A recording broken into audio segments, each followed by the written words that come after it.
இந்த நாளிலும் நாம் செய்திக்கு போவதற்கு முன்பாக ஒரு பாடலை பாடி நாம் செய்திக்குள் கடந்து போகலாம். யார் என்னை கைவிட்டாலும் இயேசு கைவிட மாட்டார். இந்த பாடலை நாம் பாடலாம். யார் என்னை கைவிட்டாலும் இயேசு கைவிட மாட்டார். யார் என்னை கைவிட்டாலும் இயேசு கைவிட மாட்டார்.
கைவிடப்பட்ட சூழ்நிலையில யார் உன்னை கைவிட்டாலும் அவர் உன்னை கைவிடாத தேவன். உன் தாயும் தகப்பனும் கைவிட்டாலும் அவர் உன்னை சேர்த்துக் கொள்கிற தேவன். உன்னுடைய கணவன் மனைவி கைவிட்டாலும் உன்னை அமைத்துக் கொள்கிற நல்ல தேவன். ஓ கமாதானே, உன்னுடைய சொந்தங்கள் கூட பரவார்கள், அண்ணன் தம்பி அக்கா தங்கை, ஓ உன்னை கைவிட்டாலும் அவர் உன்னை சேர்த்துக் கொண்டே சொல்கிறார்.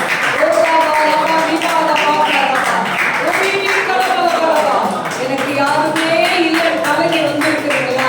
ஏசப்பா உங்களோடு கூட இருக்கிறார். அவர் உங்களோடு கூட இருக்கிறார். ஹalleluya. ரிபாலா தீபாரா கர்ஷாலா ரெபேகரவா. அவர் உங்களோட இருக்கும்போது ஏன் கலக்கம், ஏன் தயக்கம்? ரிஷாலோ பிஹோதனாய் ரக்கதனாய் கரவா ஒரிமி கரவா. அவர் உன்னோட கூட இருக்கிறார்.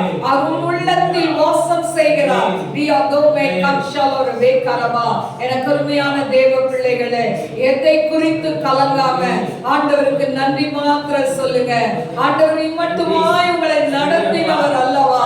இம்மட்டுமாய் உங்களை நடத்தி வந்தவர் அல்லவா? ஓராபா லிபாரா. எத்தனை போராட்டம், எத்தனை பிரச்சனைகள். ஓ லஷாலோ ரெபேகரவா. சத்ருவனை அழிக்க திட்டமிட்ட நேரத்திலேயும் ஆண்டவர் இதுவரை உன்னை ஜீவனோடு உயிரோடு காத்து நடத்தினாரே. அந்த தேவன் உன்னோட கூட இருக்கிறார். யாருமே இல்லைன்னு சொல்லாத, தேவன் உன்னோட கூட இருக்கிறார். அவர் பராக்கிரமம் நிறைந்தவரா, அவர் அன்பு நிறைந்தவரா, ஒரு தாய் அன்பு உள்ளம் கொண்டவரா, ஒரு தகப்பன் சுமப்பது போல சுமக்கிறவரா. அவர் உன்னோட கூட இருக்கிறார்.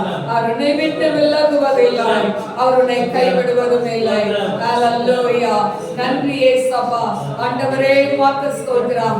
வந்திருக்கிற பிள்ளைகள் மாத்திரம் அல்லப்பா, யூடியூப்ல இதை பார்த்து கொண்டிருக்கிற ஒவ்வொரு பிள்ளைகளும் அப்பா எனக்கு யாருமே இல்லை என்று சொல்லி அப்பா கலங்கின உள்ளத்தோடு இதை பார்த்து கொண்டிருக்கிற உங்களுடைய பிள்ளைகளுக்காகவும் ஜெபிக்கிறேன். ஆண்டவரே அவர்களை ஆறுதல் படுத்துங்க, தேர்தல் படுத்துங்க.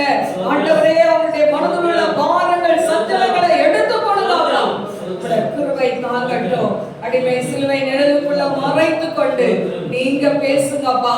ஒரு மனுஷனுடைய சத்தத்தை அல்ல, தேவ சத்தத்தை பிள்ளைகள் கேட்கட்டும். இயேசுவின் நாமத்தில் கேட்கிறேன் பிதாவே, ஆமென். கர்த்தருடைய பரிசுத்த நாமத்துக்கு ஸ்தோத்திரம். இந்த நாளிலும் தீங்குக்கு மனஸ்தாபப்படும் தேவன் என்கிற தலைப்பில் நாம் வேதத்தை நாம் தியானிக்கலாம். வாசிப்போம். யோவேல் 2:13. நீங்கள் உங்கள் வஸ்திரங்களை அல்ல, உங்கள் இருதயங்களை பிடித்து உங்கள் தேவனாகிய கர்த்தரிடத்தில் திரும்புங்கள். அவர் இரக்கமும் மன உருக்கமும் நீடிய சாந்தமும் மிகுந்த கிருபையும் உள்ளவர். அவர் தீங்குக்கு மனஸ்தாபப்படுகிறவருமாய் இருக்கிறார். ஹalleluya. என கருமையான தேவ பிள்ளைகளே, ஆண்டவராகிய இயேசு கிறிஸ்து சொல்றாரு, உங்கள் வஸ்திரங்களை கிழிக்காதீங்க, உங்க இருதயத்தை கிழிக்க வேண்டும் என்று சொல்லி. ஹalleluya. என கருமையான தேவ பிள்ளைகளே, அதாவது நீங்க பாத்தீங்கன்னா அதாவது நம்முடைய வாழ்க்கையில வருகிற போராட்டங்கள், பிரச்சனைகள், வியாதிகள், கண்ணீர் இவைகள் நேரத்துல அநேக நேரம் பாத்தீங்கன்னா பழைய ஏற்பாட்டு காலத்தில் எல்லாம் ஜனங்கள் என்ன பண்ணுவாங்கன்னா வஸ்திரங்களை கிழித்து ரெட்டுடுத்தி கொள்வார்கள் என்று சொல்லப்பட்டிருக்கு. அதனாலதான் ஆண்டவர் சொல்றாரு, நீ உன் வஸ்திரத்தை கிழிக்காத, உன் இருதயத்தை கிழித்து. அப்படின்னா என்ன அர்த்தம்? இருதயத்தை உடைத்து தேவனிடத்துல திரும்பினீங்கன்னா அவர் இரக்கமும் மன உருக்கமும் நீடிய சாந்தமும் கிருபையும் உள்ளவர். அவர் தீங்குக்கு மனஸ்தாபப்படுகிறவராய் இருக்கிறார். அதாவது இன்னைக்கு இஸ்ரேல் ஜனங்கள் பாத்தீங்கன்னா அவங்க வனாந்திரத்துல வரும்போது எத்தனையோ முறை என்ன பண்ணாங்களாம், ஜனங்கள் ஆண்டவரை கோபப்படுத்தினார்கள், ஆண்டவருக்கு பிரியமில்லாத காரியத்தை செய்தார்கள், பாவ காரியங்களை செய்தார்கள், ஆண்டவரை விட்டு தூரமாய் கடந்து போனார்கள். அப்பெல்லாம் ஆண்டவர் சொல்வாரு, நான் இவங்களை அழிக்க போறேன் அப்படின்னு சொல்வார். ஆனாலும் அந்த ஜனங்கள் மனம் மாறி அவர்கள் ஆண்டவர் பக்கமாய் திரும்பும் பொழுது ஆண்டவர் என்ன பண்ணுவாராம், செய்ய நினைத்த தீங்கை குறித்து அவர் மனஸ்தாபப்படுகிறார் என்று வேதம் சொல்கிறது. இன்றைக்கும் மனஸ்தாபம்னா என்ன அப்படின்னு சொன்னா, மனஸ்தாபம்னா அதாவது மற்றவர்களை குறித்தான ஒரு மனத்தாங்கல், இல்லாட்டா வருத்தம், கஷ்டம், அதாவது கோபம். அதாவது நம்ம அடிக்கடி சொல்லுவோம், ஒரு சின்ன பிரச்சனை தாங்க, அதனால அவங்க கிட்ட பேசுறது இல்ல, அதான் மனஸ்தாபம் அப்படின்னு சொல்லி நம்ம சொல்லுவோம். எனக்கு அருமையான தேவ பிள்ளைகளே, இன்றைக்கு அதாவது நம்முடைய குடும்பத்துல முதலாவது அடிக்கடி யார்கிட்ட மனஸ்தாபம் வரும்னா கணவன் மனைவிக்குள்ள மனஸ்தாபம் வரும். ஏன்னா குடும்ப உறவை ஏற்படுத்தினது கர்த்தர். அல்லேலூயா. மனிதன் தனிமையா இருப்பது நல்லதல்ல என்று சொல்லி ஏற்ற துணையை உண்டாக்கினவர் கர்த்தர். ஆனா இந்த குடும்பம் சமாதானமா இருந்தால் என்ன பண்ணும்? நம்ம நல்லா ஜெபிப்போம், நல்லா ஆலயத்துக்கு வருவோம், ஆண்டவரை பிடித்துக் கொள்வோம், ஊழியம் செய்வோம். ஆனால் இது எல்லாவற்றையும் அறிந்திருக்கிற பிசாசானவன் என்ன பண்ணுவான்னா, முதலாவது கணவன் மனைவிக்குள்ளதான் பிரச்சனையை கொண்டு வருவான். அல்லேலூயா. அடிக்கடி குடும்பத்துல சமாதானம் இல்லாம, சண்டை போட்டுக்கிட்டு, விட்டு கொடுக்க மனசு இல்லாம, அதாவது கணவன் ஒரு வழியாய் மனைவி ஒரு வழியாய் கடந்து போகிறது. இப்படி அநேக காரியங்கள் குடும்பத்துல சமாதான குறைவுகளை கொண்டு வருகிறதை நாம் பார்க்கிறோம். எனக்கு அருமையான தேவ பிள்ளைகளே, இந்த நாட்களிலும் இப்படி குடும்பத்துல கணவன் மனைவிக்குள்ள சமாதான குறைவுகள் வரும் பொழுது நம்ம என்ன செய்யணும்னா, முதலாவது ஆண்டவர் சமூகத்துல ஜெபிக்கணும். ஆண்டவரே, நான் ஒருவேளை நான் தவறு செய்துன்னா என்னை மன்னிங்க அப்படின்னு சொல்லி உங்களை தாழ்த்தி தேவ சமூகத்துல நீங்க ஜெபிக்கும் பொழுது அந்த குடும்பத்துல ஒரு சமாதானத்தை தேவன் கட்டளையிடுவார். இன்னைக்கு ஒரு சின்ன காரியம்னா கூட பாத்தீங்கன்னா டைவர்ஸ்ல போய் நிக்குது. அல்லேலூயா. இன்னைக்கு இளைய தலைமுறையில வருகிறவர்கள் என்ன பண்றாங்க? சின்ன சின்ன காரியம்தான், ஆனா அந்த சின்ன காரியத்தை கூட அவங்களால ஜீர்ணிக்க முடியாம உடனே என்ன பண்ணிடுவாங்க? அம்மா வீட்டுக்கு ஓடிடுறது. அல்லேலூயா. எனக்கு டைவர்ஸ் தான் வேணும், எனக்கு இவன் வேண்டவே வேண்டாம், இல்ல இவன் வேண்டவே வேண்டாம் அப்படின்னு சொல்லி ஒரு செகண்ட்ல அந்த குடும்ப உறவை உடைச்சு தூக்கி எறிகிற ஒரு காலகட்டத்தில் இன்னைக்கு வாழ்ந்து கொண்டு இருக்கிறோம். ஆனால் எனக்கு அருமையான தேவ பிள்ளைகளே, ஆண்டவர் பிள்ளைகள் அப்படி இருக்கக்கூடாது. குடும்பம் என்று சொன்னால் சண்டை சச்சரவு இல்லாம குடும்பம் இல்லவே இல்லை, எல்லார் குடும்பத்திலையும் வரும். ஆனால் அந்த அந்த கோபங்கள், அந்த மனஸ்தாபத்தை நாம் உடனே சரி செய்து கொள்ள வேண்டும். அல்லேலூயா. யாராவது ஒருத்தர் இறங்கி போய் என்ன பண்ணிடணும்? பேசிடணும். அல்லேலூயா. நீண்ட கேப் என்ன பண்ணக்கூடாது? விடவே கூடாது.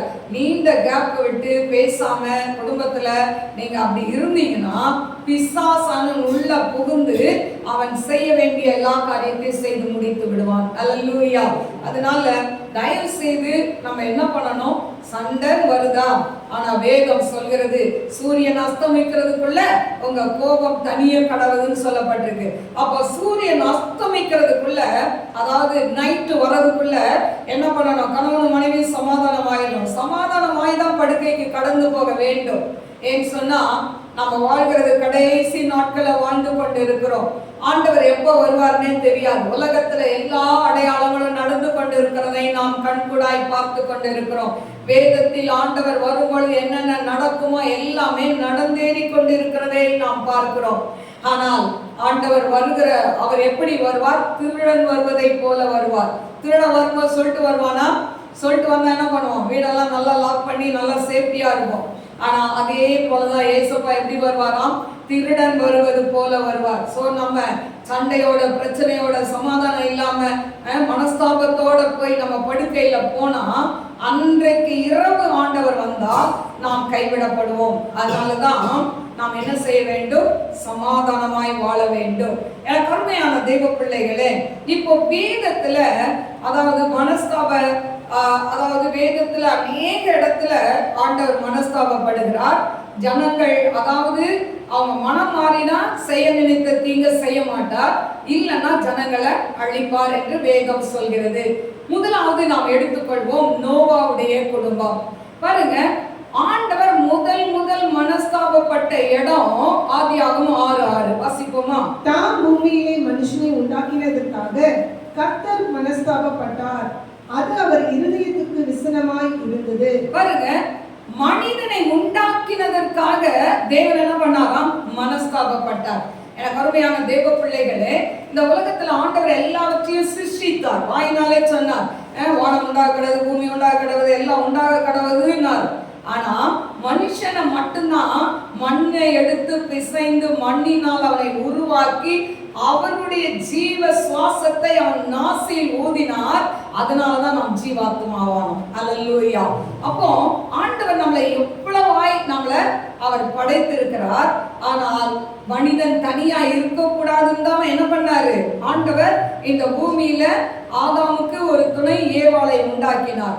ஆனா கடைசியில இந்த மனுஷனை ஏன் தான் படைச்சனும் அப்படின்னு அவர் என்ன பண்றாரு? அங்கலாய்க்கிறார், மனஸ்தாபப்படுகிறார். ஹல்லேலூயா, ஹல்லேலூயா. எனக்கு அருமையான தேவ பிள்ளைகளே, ஆண்டவர் மனஸ்தாபப்படுகிறார்.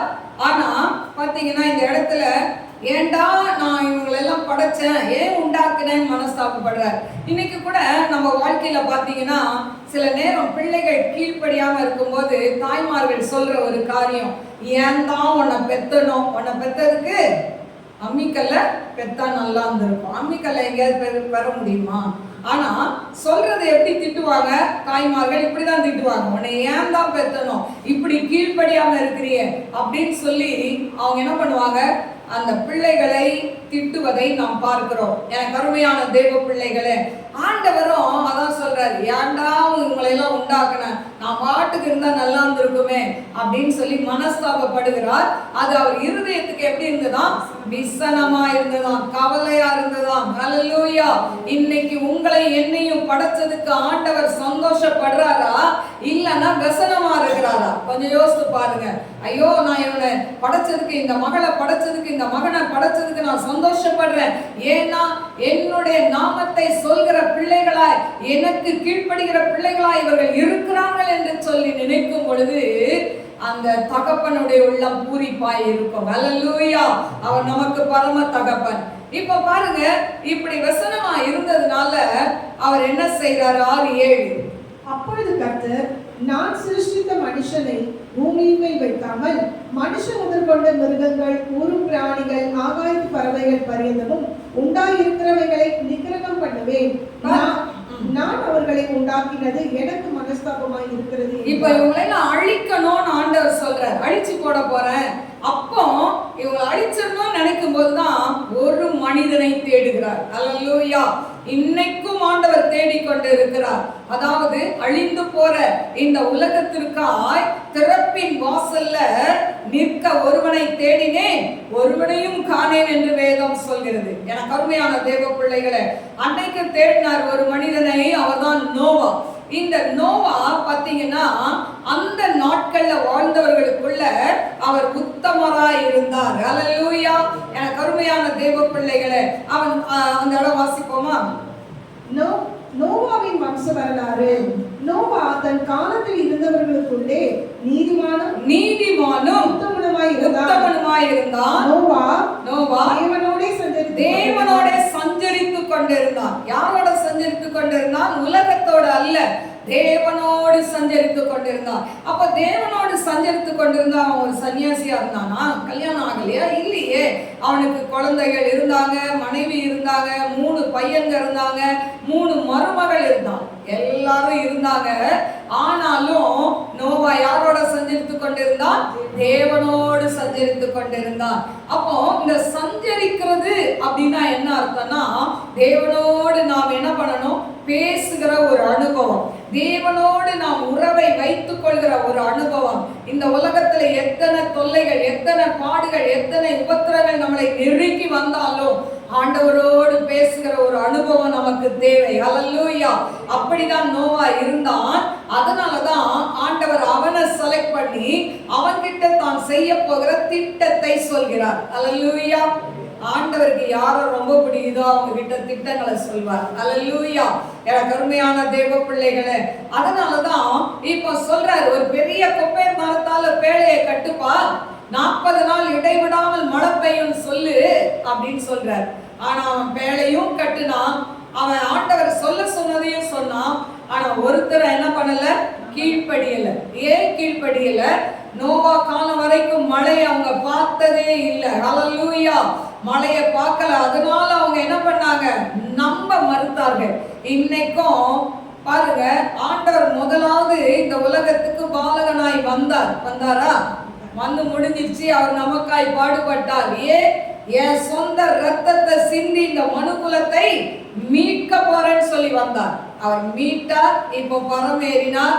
அவர் பரலோகத்துல ஆண்டவருடைய, அதாவது தேவனுடைய வலது பாரிசத்தில் வீற்றிருக்கிறார் என்று சொல்லி நாம் பார்க்கிறோம்.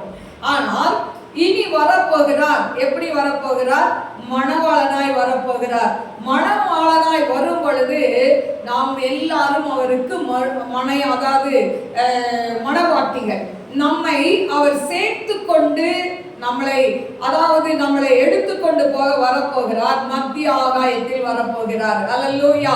அதுதான் ரகசிய வருகை. அல்லேலூயா. இந்த ரகசிய வருகை இருக்கு. இப்படி ஆண்டவர் மத்திய ஆகாயத்துல வரப்போறாரு.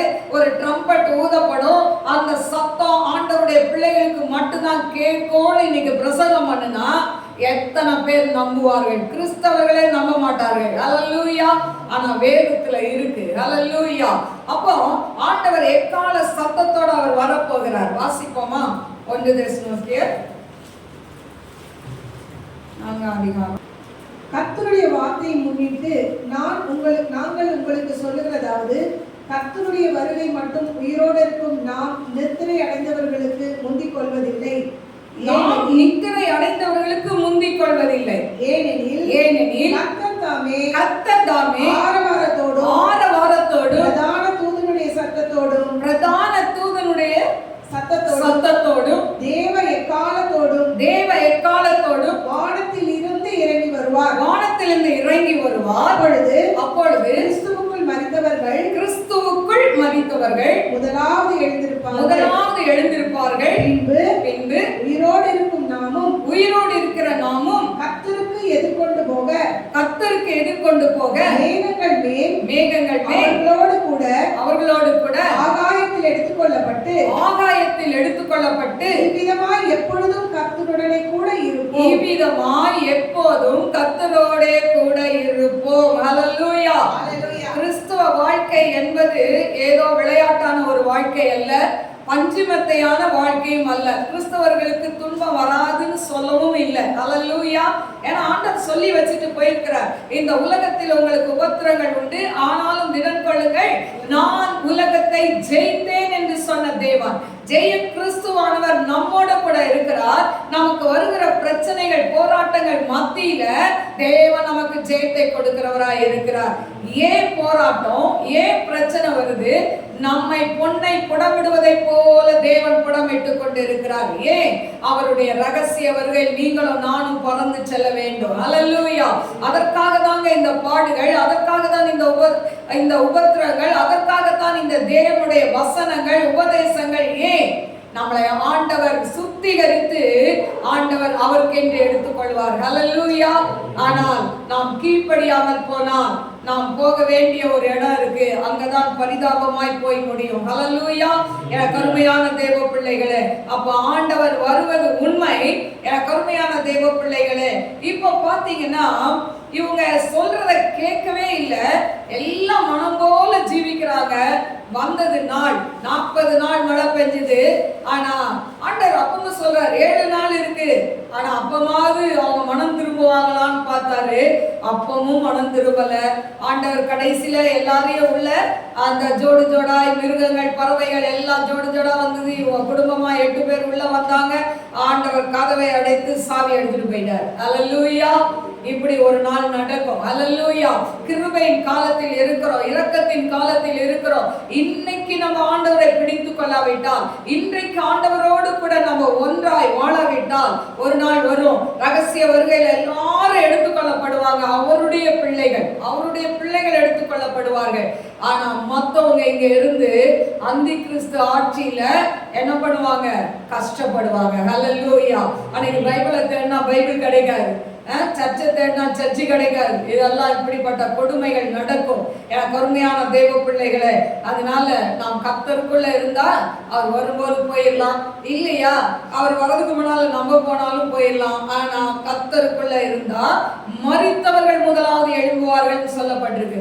அப்ப ஃபர்ஸ்ட் ஆண்டவர் வானத்துல வரும் பொழுது, மத்திய ஆகாயத்துல வரும் பொழுது ஃபர்ஸ்ட் கர்த்தருக்குள் நித்திரை அடைந்தவர்கள், செத்தவங்க எல்லாம் எழும்ப மாட்டாங்க, கர்த்தருக்குள். அப்போ ஆண்டவருக்கு வைராக்கியமாய் வாழ்ந்து மரித்தவர்கள் முதலாவது எழுந்து ஆண்டவரை அதாவது வரவேற்பார்கள். பின்பு நாம் அவர்களுக்கு பின்பாய் கடந்து போவோம், உயிரோடு இருக்கிற நாம்.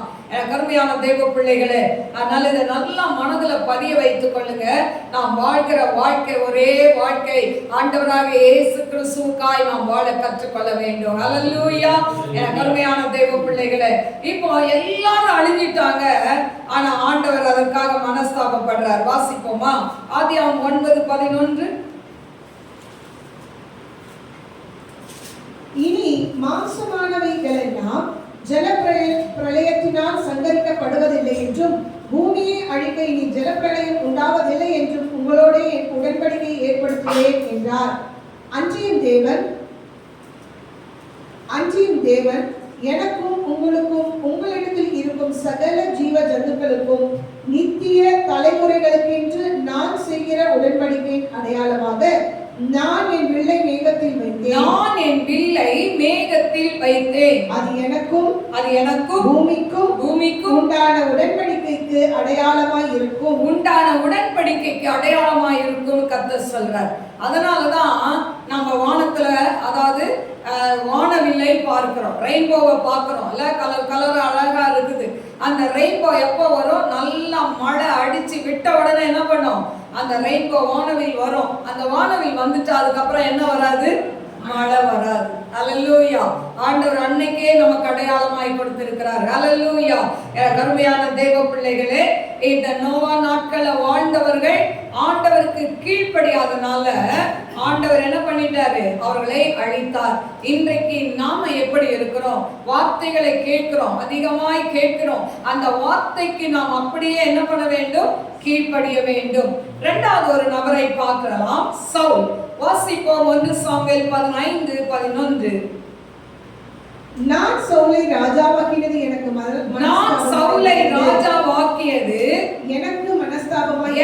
மனஸ்தாபமாய் இருக்கிறது. அவன் என்னை விட்டு திரும்பி என் வார்த்தைகளை நிறைவேற்றாமல் போனான் என்றார். அல்லேலூயா. கருமையான தேவ பிள்ளைகளே, இந்த சவுல ராஜாவாக்குனதே ஆண்டவர் தானே. அந்த இஸ்ரவேல் ஜனங்கள் என்ன சொன்னாங்க? எங்களுக்கு தீர்க்கதரிசி எல்லாம் வேண்டாம், எங்களுக்கு என்ன வேணும்? எங்களை ஆள ஒரு ராஜா வேணும். அப்ப ஆண்டவர் சொல்றாரு, அதாவது உங்களுக்கு ராஜா கேக்குறீங்க, ராஜா வந்தா அவன் உங்களை ஆளுவான், உங்க பிள்ளைங்களுக்கு எல்லாம் எடுபடி வேலையை கொடுப்பான், அவங்க வீட்டுல போய் நீ வேலை செய்யணும், இப்படி எல்லாம் இருக்கும்னு சொல்லு அப்படின்னு.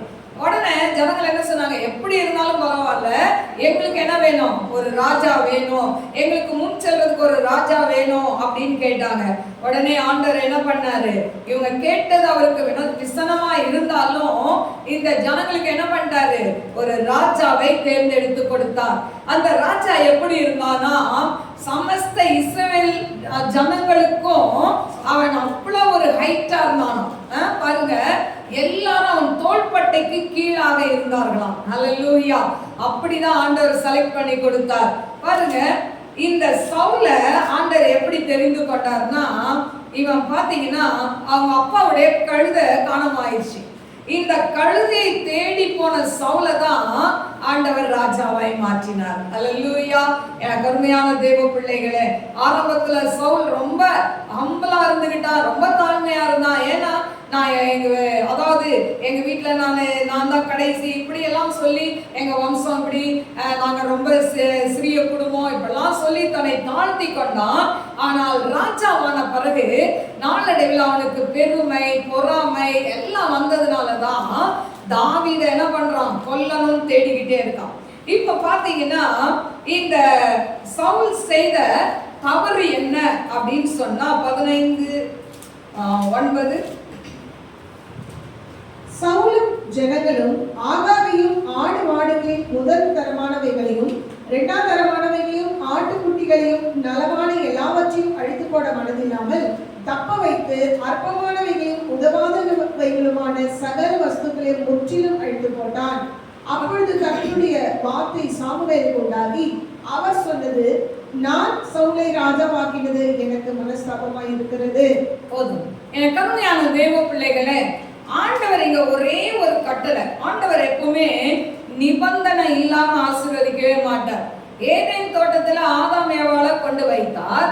ஆனா சொன்னாரு, நன்மை தீமை அறியத்தக்க இந்த விருட்சத்தின் கனியை சாப்பிடாத, சாப்பிட்டா நீ சாவ சொன்னாரா? அதே போல பாத்தீங்கன்னா எரிகோ கோட்டையை தகர்த்தாங்க. ஆனா சொல்றாரு, இந்த எரிகோ கோட்டையில சாபத்தீடானதை எதையுமே எடுத்துட்டு வராதுன்னு சொன்னாரு. ஆண்டவர் கட்டளை கொடுக்கிறார். ஆனா அதை மீறிதான் அந்த ஆகான் என்ன பண்ணான்?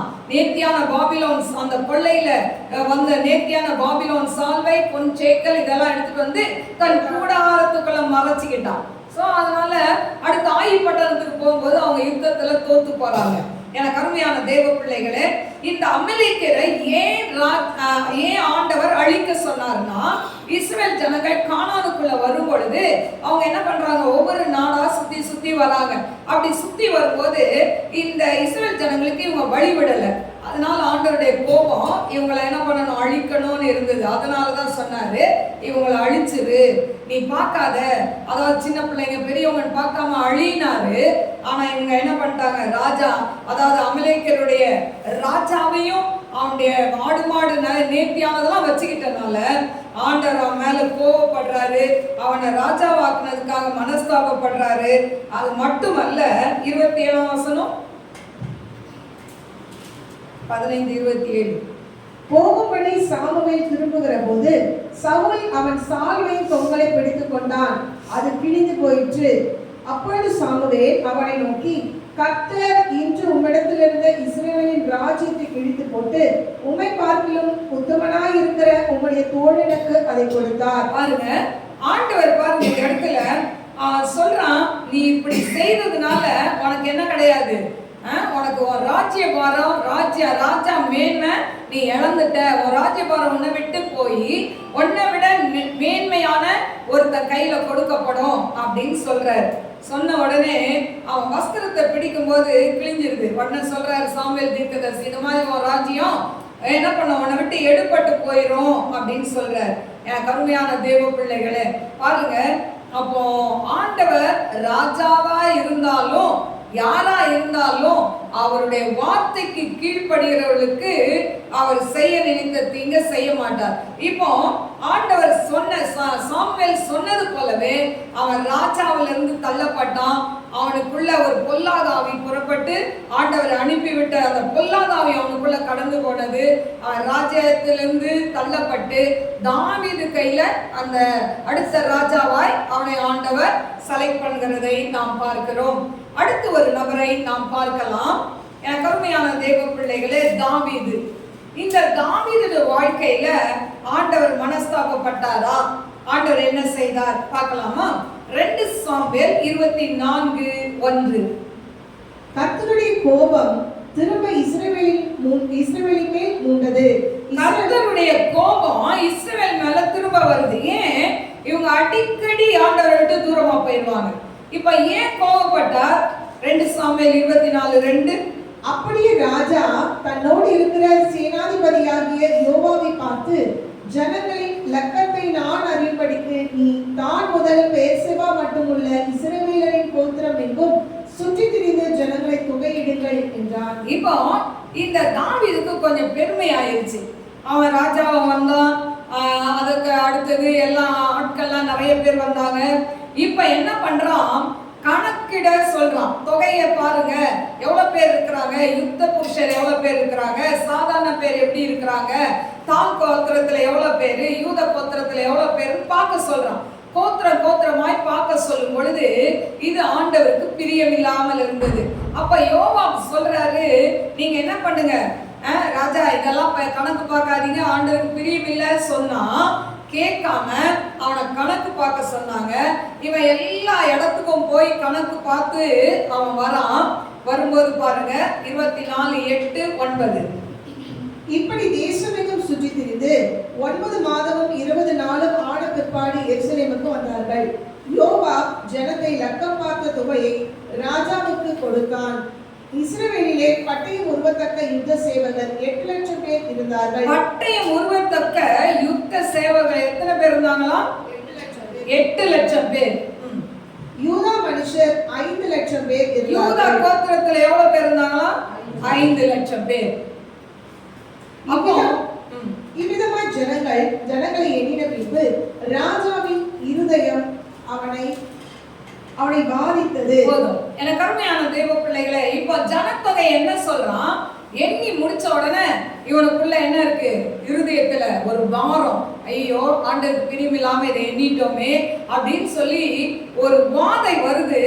ஆனா அவன் அப்படி அதை ஃபீல் பண்றதுக்குள்ள ஆண்டவர் ஒரு காத்து தீர்க்கதரிசி அனுப்புறார். அந்த நாட்கள்லாம் ஒரு சிலர் பாவம் செய்யும் போது, ராஜாக்களோ மற்றவர்களோ பாவம் செய்யும் போது ஆண்டவர் என்ன பண்ணுவார்? ஒரு தீர்க்கதரிசி அனுப்புவார். அவர் போய் சொல்வார், நீ இப்படிலாம் செய்திருக்கிற அப்படின்னு சொல்லி. இப்போ காத் என்கிற ஒரு தீர்க்கதரிசி போறான்.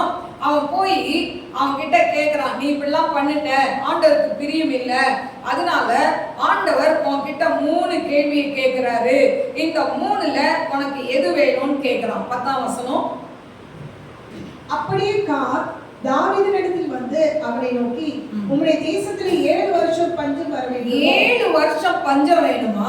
அல்லது 3 மாதம் உம்முடைய சத்துருக்கள் 3 மாதம் சத்துருக்கள் உன்னை பின்தொடர்ந்து உன்னை துரத்திக்கிட்டே இருக்கணுமா? அல்லது உம்முடைய தேசத்திலே 3 நாள் கொள்ளை நோய் உண்டாக 3 நாள் கொள்ளை நோய் வேணுமா? 3 கொஸ்டின் கேக்குறாரு. இந்த 3மே டேஞ்சர் தான் இல்ல. 1 வருஷம் கேக்குறாரு. 7 வருஷம். 7 வருஷம் ஒரு நாட்டுல பஞ்சம் வந்தா என்ன ஆயிரும்? எல்லா ஆட்கள் எல்லாம் செத்து போயிடுவாங்க. ஆடு மாடு மிருகெல்லாம் செத்துரும். அதுவும் முடியாது. அடுத்தது 3 மாதம் சத்துருக்கள் உன்னை பின்தொடரணுமா? உன்னை தொடர்ந்து வந்துகிட்டே, அப்படின்னா என்ன அர்த்தம்? யுத்தம் நடந்துகிட்டே இருக்கும். அப்போ 3 மாசம் கண்டினியூவா யுத்தம் இருந்ததுன்னா அந்த ஜனங்கள் என்ன பண்ண மாட்டாங்க? அவங்களால யுத்தம் செய்ய முடியாது. நிறைய பேர் இறந்து போயிடுவாங்க. அப்போ அதுவும் முடியாது. ஆனா அடுத்து சொல்றாரு, 3 நாள் கொள்ளை நோய் வேணுமா அப்படின்னு கேட்கிறாரு. கொள்ளை நோய் வந்தா 3 நாள் தேவையாங்க? ஒரே நாள் எல்லாத்தையும் வாரிக்கிட்டு போயிடும். அப்போ 3 நாள் ஆண்டவர் கேட்கிறார். 7 வருஷம் 3 மாசம் 3 நாள் எதை தேர்ந்தெடுக்கிற அப்படின்னு கேட்கும்போது அவர் பெஸ்டான ஒரு காரியத்தை செய்யறாரு. 14. அப்பொழுது தாவீது காத்தை நோக்கி, கொடிய இடுக்கணில் அகப்பட்டிருக்கிறேன், இப்போது நாம் கர்த்தருடைய கையிலே விழுவோமாக, அவருடைய இரக்கங்கள் மகா பெரியது, மனுஷன் கையிலே விழாதிருப்பேனாக என்றான். பாருங்க, இப்போ உடனே அவன் தயங்காம ஒரு டிசிஷன் எடுக்கிறான். என்ன எடுக்கிறான்? நான் மனுஷனுடைய கையில விழாம கர்த்தருடைய கையில விழுவேன் அப்படின்னு ஒரு டிசைட் பண்ணிக்கிறான், தீர்மானம் எடுக்கிறான். அதே போல அந்த இவன் இப்படி பேசிக்கிட்டே இருக்கும்போது பாத்தீங்கன்னா கொள்ளை நோய் வந்துருது. இந்த கொள்ளை நோயில ஒரே நாள்ல பாருங்க 24:15. அப்பொழுது கர்த்தர் இஸ்ரவேலிலே அன்று காலமே தொடங்கி குறித்த காலம் வரைக்கும் கொள்ளை நோயை வரப்பண்ணினார். அதனால் தான் முதல் பெயர்செபா மட்டுமுள்ள ஜனங்களில் 70,000 பேர் செத்து போனார்கள். 70,000 பேர் செத்துட்டாங்க. ஏங்க, யார் செய்த தப்புக்கு யார் சாகணும்? இன்னைக்கும் அப்படிதானே நடக்குது நாட்டுல. யாரோ செய்யற தப்புக்கு அப்பாவி ஜனங்களை அடித்து கொண்டுட்டு இருக்கிறாங்கல்ல. அதே மாதிரிதான் இங்க தவறு செய்தது தாவீது, ஆனா செத்தது யாரு? ஜனங்கள் சாகுறாங்க. 70,000 பேர் செத்துட்டாங்க. அப்பதான் தாவீது சொல்றான் 17ஆம் வசனம், ஜனத்தை உபாதிக்கிற தூதனை தாவீது கண்டபோது அவன் கர்த்தரை நோக்கி, இதோ நான் தான் பாவம் செய்தேன், நான் தான் அக்கிரமம் செய்தேன், இந்த ஆடுகள் என்ன செய்தது? உம்முடைய கை எனக்கும் என் தகப்பன் வீட்டுக்கும் விரோதமாய் இருப்பதாக. பாருங்க, தாவீது கிட்ட ஒரு நல்ல குணம் என்ன அப்படின்னு சொன்னா, ஏதாவது ஒரு பிரச்சனை வந்துட்டா அந்த பிரச்சனைக்கு நான் தான் காரணம்னு ஆண்டுகிட்ட சரணடைஞ்சிருவான். அல்லேலூயா. எதிர்த்து பேசவே மாட்டான். தீர்க்கதரிசி எதை சொன்னாலும் உடனே அவன் என்ன பண்ணிடுவான்? ஆண்டுகிட்ட மன்னிப்பு கேட்பான். ஆமா, நான் தான். இப்போ அந்த தூதர்கள் எல்லாரையும் சங்கரிக்கும் போது இவன் சொல்றான். அதை பார்த்த உடனே அவனுக்கு மனசு கஷ்டப்படுது. அவனுக்கு என்ன, ராஜா தானே, யார் செத்தா என்ன அப்படி இருந்திருக்கலாம். ஆனா அவன் சொல்றான், நான் தான் பாவம் செய்தேன், நான் தான் அக்கிரமம் செய்தேன், இந்த ஜனங்கள் என்ன பண்ணினாங்க ஆண்டவரே அப்படின்னு சொல்லி ஆண்டவர்கிட்ட மன்னிப்பு கேட்கிறான். கேட்ட மாத்திரத்துல ஆண்டவர் என்ன பண்றாரு? 25ஆம் வசனம் வாசி. அங்கே தாவீது கர்த்தருக்கு ஒரு பலிபீடத்தை கட்டி சர்வாங்க தகன பலிகளையும் சமாதான பலிகளையும் செலுத்தினார். அப்பொழுது கர்த்தர் தேசத்துக்காக செய்யப்பட்ட வேண்டுதல்களை கேட்டருளினார். இஸ்ரவேலின் மேலிருந்து அந்த வாதை நிறுத்தப்பட்டது. வாதை நின்றது. ஹல்லேலூயா.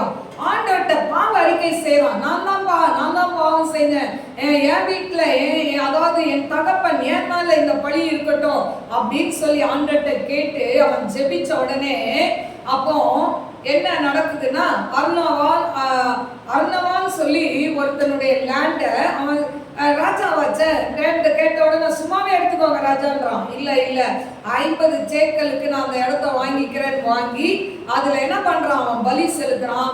பலி செலுத்தின உடனே அந்த வாதை நின்றது என்று சொல்லப்பட்டிருக்கு. அல்லேலூயா. ஆண்டவர் அந்த நாட்கள்ல பலியை விரும்பினார். இந்த நாட்கள்ல நாம் இருதயத்துல பலி செலுத்த வேண்டும். இருதயம் நம்முடைய இருதய கேடுள்ளதும் திருக்குள்ளதுமா இருக்கு. இந்த இருதயத்துல மாற்றத்தை கர்த்தர் விரும்புகிறார். அல்லேலூயா. ஆண்டவர் இந்த நாட்கள்ல பலியை கேட்கல. அல்லேலூயா. எனக்கு அருமையான தேவ பிள்ளைகளே, அப்ப இருதயத்துல நம்ம மனம் மாறும் பொழுது ஆண்டவர் நமக்கு செய்ய நினைத்த தீங்கை அவர் செய்யாமல் இருப்பார். அல்லேலூயா. இப்படி கேட்டு அவன் பலி செலுத்தின உடனே அந்த வாதை நின்றது என்று சொல்லப்பட்டிருக்கு. அல்லேலூயா. ஒருவேளை அவன் வந்து மனம் மாறாம ஆண்டவருக்கு எதிர்த்து நின்னானா அந்த ஊர்ல இருக்க அத்தனை ஜனங்களும் அழிந்து போயிருப்பாங்க. ஆனா ஆண்டவர் கிட்ட அவன் சரணடைஞ்சதுனால ஆண்டவர் அவனுக்கு செய்ய நினைத்த தீங்கை செய்யவில்லை என்று சொல்லப்பட்டிருக்கு. அல்லேலூயா. இன்னும் ஒரு நபரை குறித்து நான் முடிக்கலாம். யோனா 3:10. யோனா 3:10.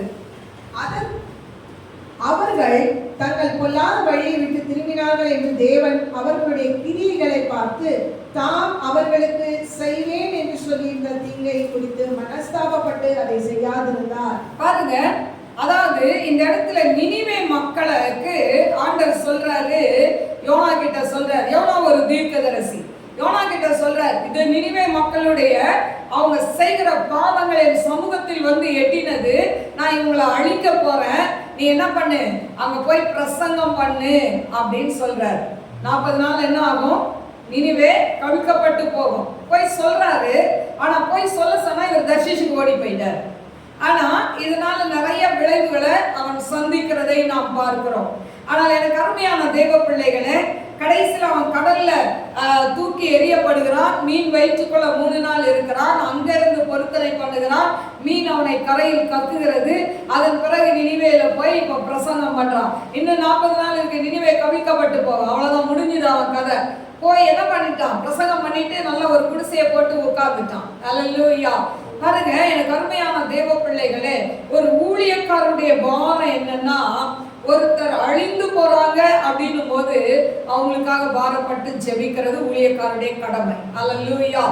அவங்க ஒருவேளை நல்லவங்களா இருக்கலாம், இல்ல கெட்டவங்களா இருக்கலாம், பாவம் செய்யறவங்களா இருக்கலாம், இல்ல ஆண்டவருக்கு உண்மையுள்ளவர்களா இருக்கலாம். யாரா இருந்தாலும் அவங்களுக்காக என்ன பண்ணணும், ஜெபிக்கிறது ஒரு ஊழியக்காரருடைய கடமை. ஆனா இந்த யோனா தீர்க்கதரிசி ஜெபிக்கல, போய் சொல்லிட்டான். ஆண்டவர் சொல்ல சொன்னதை சொல்லிட்டான். ஆனா இந்த ஜனங்களுக்கு என்ன நேரிட போகுது அப்படின்னு வேடிக்கை பார்க்கறதுக்கு குடிசை போட்டு உட்கார்ந்துட்டார். ஆனா இந்த நினிவே ஜனங்கள் பாருங்க, ஆண்டவர் இப்படி சொன்ன உடனே அந்த அவங்க எல்லாம் ரெட்டு உடுத்தி கொண்டு அவங்க என்ன பண்றாங்க, அவங்க உபவாசித்து ஜெபிக்கிறாங்க. அப்போ அந்த தேசத்து ராஜா என்ன சொல்றாரு, 3:6. இந்த செய்தி நினிவேவின் ராஜாவுக்கு எட்டின போது அவன் தன் சிங்காசனத்தை விட்டு எழுந்து தான் உடுத்தியிருந்த உடுப்பை கலற்றி போட்டு ரெட்டை உடுத்தி கொண்டு சாம்பலிலே உட்கார்ந்தான். மேலும் ராஜா தானும் தன் பிரதானிகளும் நிர்ணயம் பண்ணின கட்டளையாக நினிவேல் எங்கும் மனுஷரும் மிருகங்களும் மாடுகளும் ஆடுகளும் ஒன்றும் ருசி பாராதிருக்கவும், மேயாமல் இருக்கவும், தண்ணீர் குடியாமல் இருக்கவும், மனுஷரும் மிருகங்களும் ரெட்டினால் மூடிக்கொண்டு தேவனை நோக்கி உரத்த சத்தமாய் கூப்பிடவும், அவரவர் தம் தம் கொல்லாத வழியையும் தம் தம் கைகளில் உள்ள கொடுமையையும் விட்டு திரும்பவும் கடவர்கள். யாருக்கு தெரியும், நாம் அழிந்து போகாதபடிக்கு ஒருவேளை தேவன் மனஸ்தாபப்பட்டு நம்முடைய உக்கிர கோபத்தை விட்டு திரும்பினாலும் திரும்புவார் என்று கூற சொன்னான். பாருங்க, ஒரு ராஜா, நாட்டை தேசத்தை ஆளுகிற ராஜா சொல்றாரு, அந்த செய்தி அவர்களுக்கு வந்த உடனே அவனும் என்ன பண்றான், ரெட்டு உடுத்தி கொள்கிறான். ரெட்டுன்னா அந்த காலத்துல அவங்க உபவாசம் இருக்கணும்னா அவங்க மேன்மை நல்ல ட்ரெஸ் எல்லாம் இது பண்ணிட்டு அவங்க என்ன பண்ணுவாங்க, ரெட்டு உடுத்தி சாம்பல்ல உட்காந்து அவங்க என்ன பண்ணுவாங்க, உபவாசம் இருப்பாங்க. இப்போ ஆடு மாடு கூட தண்ணி குடிக்க கூடாதுன்னுட்டான். எவ்வளவு கஷ்டம் இல்ல, ஆடு மாடு தண்ணி குடிக்காம இருக்குமா? ஏன்னா இந்த ஆடு மாட்டுக்கு தண்ணி கொடுக்குறேன், அது தீனி போடுறேன்னு ஆளுங்க எழுந்து டான்ஸ் ஆடுவாங்கல்ல, அதனாலதான் எல்லாரும் போடு ஃபுல் ஃபாஸ்டிங். நாட்டுல சட்டம், எல்லாரும் வேற வழி இல்ல உட்கார்ந்துட்டாங்க. அது மட்டும் இல்ல, அவனவன் தன் பொல்லாத வழியை விட்டு திரும்பினா ஆண்டவர் என்ன பண்ணுவாரு, ஒருவேளை மனஸ்தாபப்பட்டு நமக்கு ஏதாவது செய்வாருன்னு சொல்லி சொல்றான். உடனே ஆண்டவர் பார்க்கிறாரு இத. அடுத்த வசனம், அவர்கள் தங்கள் பொல்லாத வழியை விட்டு திரும்பினார்கள் என்று தேவன் அவர்களுடைய கிரியைகளை பார்த்து நாம் அவர்களுக்கு செய்வேன் என்று சொல்லியிருந்த தீங்கை குறித்து மனஸ்தாபப்பட்டார். ஹல்லேலூயா. அவங்களை அழிக்கலங்க. இதுதான் ஆண்டவருடைய அன்பு, தேவ அன்பு. தேவ அன்பு பாத்தீங்கன்னா தாய் அன்பை விட மேலானது, தகப்பனுடைய அன்பை விட மேலானது, நண்பர்களுடைய அன்பை விட மேலானது, ஏன் உடன் பிறந்தவர்களுடைய அன்பை காட்டிலும் மேலானது. ஹல்லேலூயா. எல்லா அன்பை காட்டிலும் மேலான ஒரு அன்பு இந்த உலகத்துல இருக்குன்னா அது தேவனுடைய அன்பு. ஹல்லேலூயா. பாருங்க, அழிப்பேன்னு சொல்லி அனுப்புறாரு ஒருத்தனை, ஆனா அதே தேவன் அந்த ஜனங்கள் மனம் மாறி எல்லாரும் அவங்க பொல்லாத வழியை விட்டு திரும்பின உடனே செய்ய நினைச்ச தீங்கை செய்யாமல் மனஸ்தாபப்பட்டார் என்று வேதம் சொல்கிறது. ஹல்லேலூயா. இன்றைக்கும் அப்படிதான் ஆண்டவர் நமக்கு தருணங்களை கொடுக்கிறார், எத்தனையோ தருணங்களை கொடுக்கிறார். இன்றைக்கு என் மகன் மகள் மனம் திரும்ப வேண்டும் என்று சொல்லி, ஹல்லேலூயா, அவர் பிதாவின் இடத்தில் பரிந்து பேசுகிறார். இந்த ஒரு வருஷம் இருக்கட்டும், இந்த ஒரு வருஷம் இருக்கட்டும், கொத்தி எரி போடலாம், இந்த மரம் வளர்ந்து அந்த மரம் என்ன பண்ணலாம், வளர்ந்தா விட்டுறலாம், இல்லைன்னா வெட்டி போட்டுடலாம். தோட்டக்காரன் தன் எஜமான்கிட்ட கேட்கறது போல ஆண்டவரை இன்னைக்கு யார்கிட்ட கேட்கிறாரு, தேவனிடத்தில் பரிந்து பேசிக் கொண்டிருக்கிறார். இந்த ஒரு வருஷம் இருக்கட்டும், இந்த ஒரு வருஷம் இருக்கட்டும், ஆண்டவர் ஆயுசு நாட்களை கூட்டி, அதாவது இன்னைக்கு உங்களை எண்ணி ஆயுசு நாட்களை கூட்டி கொடுத்து ஆண்டவர் என்ன பண்றாரு, ஆண்டவர் அதாவது நம்மளை அவருடைய கரத்துக்குள் வைத்திருக்கிறார். என்னைக்கு என் பிள்ளைங்க மனம் திரும்பும் என்று சொல்லி அவர் காத்து இருக்கிறார். ஹல்லேலூயா. கோடாரியானது மரத்தின் வேர் அருகே வைக்கப்பட்டிருக்கு. ஹல்லேலூயா. நல்ல கனி கொடாத மரத்தை வெட்டி போடுவேன்னு சொல்றாரு. ஹல்லேலூயா. எனக்கு அருமையான தேவ பிள்ளைகளே, அதனால யோனா, அதாவது நினிவே மக்கள் அவர்கள் பொல்லாத வழிகளை விட்டு திரும்பினதினால் ஆண்டவர் செய்ய நினைத்த தீங்கு என்ன பண்ணலையா, செய்யவில்லை என்று சொல்லப்பட்டிருக்கு. அதனாலதான் நம்ம வாசித்த வசனத்தின்படி யோவேல் 2:13 சொல்லப்பட்டபடி, நீங்கள் உங்கள் வஸ்திரங்களை அல்ல உங்கள் இருதயங்களை கிழித்து உங்கள் தேவனாகிய கர்த்தரிடத்தில் திரும்புங்கள். அவர் இரக்கமும் மன உருக்கமும் நீடிய சாந்தமும் மிகுந்த கிருபை உள்ளவர், அவர் தீங்குக்கு மனஸ்தாபப்படுகிறவருமாய் இருக்கிறார். ஹல்லேலூயா. எனக்கு அருமையான தேவ பிள்ளைகளே, அதனால ஆண்டவர் நம்ம மனம் திரும்பினா அவர் நமக்குன்னு வைத்திருக்கிற அந்த தீங்கை, செய்ய நினைத்த தீங்கை அவர் செய்ய மாட்டார். அதனால இன்றைக்கு இந்த நினிவே மக்களை போல நாம் மனம் திரும்ப வேண்டும். தாவீது எப்படி ஆண்டவர் சமூகத்துல நான் தான்ப்பா பாவம் செய்தேன், இந்த ஆடுகள் என்ன பண்ணினது என்று சொல்லி பரிந்து பேசினது போல நாமும் இன்னைக்கு ஆண்டவரிடத்தில் நம்மை அர்ப்பணிப்போம். கர்த்தர் நம் வாழ்க்கையில் பெரிய காரியங்களை செய்வார். கண்களை மூடி நாம் ஜெபிப்போம். ஸ்தோத்திரிக்கிறேன் ஆண்டவரே, மகா பரிசுத்தமுள்ள நல்ல தகப்பனே, உமக்கு கோடி கோடி ஸ்தோத்திரங்களை ஏறெடுக்கிறேன் ஆண்டவரே.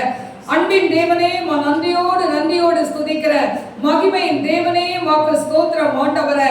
சிங்காசனத்தில் வீற்றிருக்கிறவரே, உமக்கு நன்றி அப்பா.